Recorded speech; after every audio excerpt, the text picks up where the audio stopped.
Hello, my name's John Pilott and I have ME. The reason I'm doing this today is because it's ME Awareness Month this month, and I kind of want to tell people about what ME means to me and how it's affected my life. When I was 13 years old, I got a stomach bug.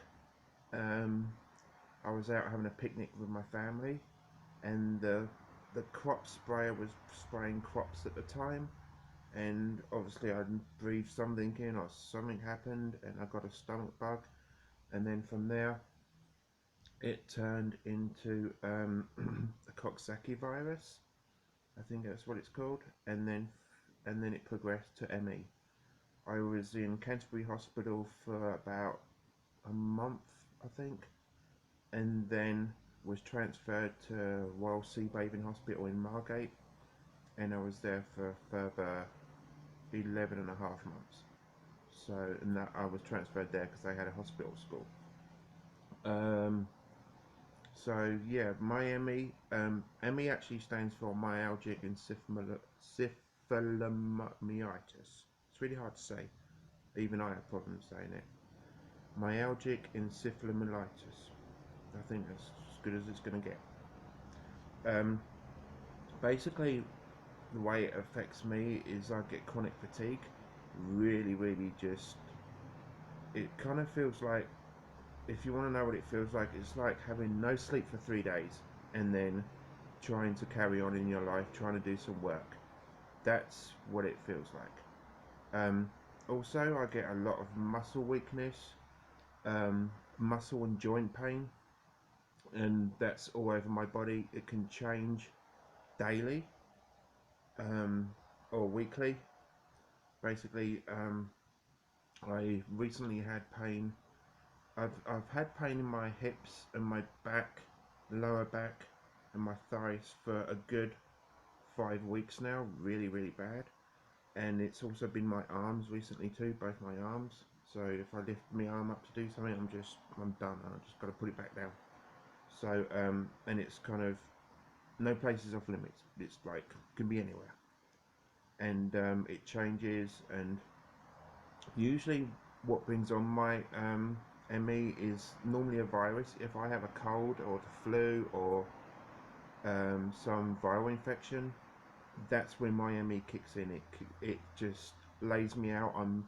If I have a cold, I'm at least off work for a good week or 2 weeks, laid up in bed, non-stop sleeping, and and that's normally what brings on my ME. Um, or if I'm really run down, I think I must have been really run down this time. Physically, I think, I don't know, but definitely not mentally, but it's physically. And so I've had it for a good, this time for a good 5 or 6 weeks. I think it's about 6 weeks now, and it's just been really bad. This is the worst I've had it in a long time. So it comes and goes and comes and goes, but at the moment I've had it for 6 weeks non-stop, and I think this time it's here to stay for a while.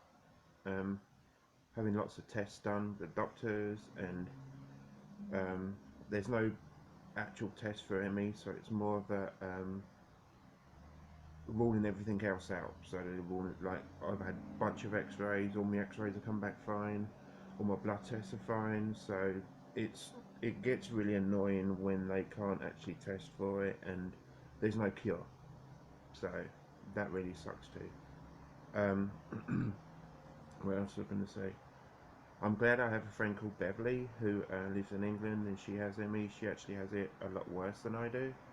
So it's really good to talk to someone with that. ME is not life-threatening, but a part of ME is the fact that because there's no cure, and because there's like you kind of clutching at straws, you know what to do. There's a big high suicide rate. So because people just get to a stage where, okay, that's enough, I've had enough. So um, that's how fatal it can be due to the suicide. Um, Also, you get really frustrated as well at times because your pain can be so bad, and I need to go to pain management. I'm getting that taken care of, and I've had so many appointments. Still got loads more appointments coming up, and neurologist is coming up, and so yeah, I'm just trying to deal with it as best as I can, and trying to keep my job. I love my job at Sears, and I just hope that things will work out. So that's my little video right there, and just to make everybody aware of what ME is. Still, some doctors don't know what it is, and I've never heard of it.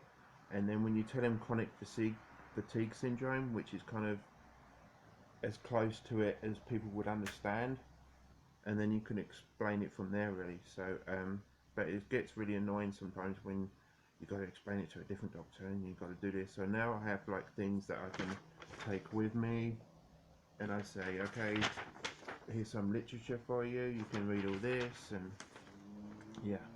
So, and that's my story. My name's John, and thanks for listening. Bye.